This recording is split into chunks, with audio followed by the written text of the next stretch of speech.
मुंबईत मान्सूननं वेळेआधीच दमदार हजेरी लावली। त्याचा तडाखा मुंबईतील सखल भागासह सर्वात भरोसेमंद असलेल्या अंडरग्राउंड मेट्रो सेवेलाही बसला।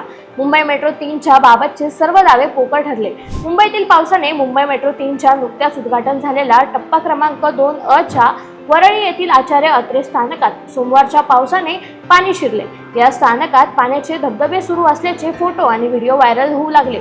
यामुळे या अंडरग्राउंड मेट्रो 3 ॲक्वा लाईन खरोखरच पाण्यात गेल्याचे दृश्य दिसू लागल्याने राजकारणी लोकांनी देखील वाहत्या पाण्यात हात धुवून घेतले। पावसाळ्याच्या स्थितीसाठी मुंबईतील अंडरग्राउंड मेट्रो सुरक्षित आणि निर्धोक बनवण्यात आल्याच्या सर्व दाव्यांची पोलखोल या पावसाने केली आहे। कुलाबा ते स्पीस मेट्रो 3चा पहिला टप्पा BKC ते आरे कॉलनी सुरू झाल्यानंतर दुसरा टप्पा भाग 1 BKC ते वरळीतील आचार्य अत्रे चौक स्थानकात पाणी शिरल्याने यंत्रणेचे धाबे दणाणले। या स्थानकातील प्रवाशांची मेट्रोच्या स्थानकात भरलेल्या पाण्याचे फोटो व्हायरल केल्याने MMRDA आणि MMRCL ने मेट्रो 3चे ऑपरेशन स्थगित केले।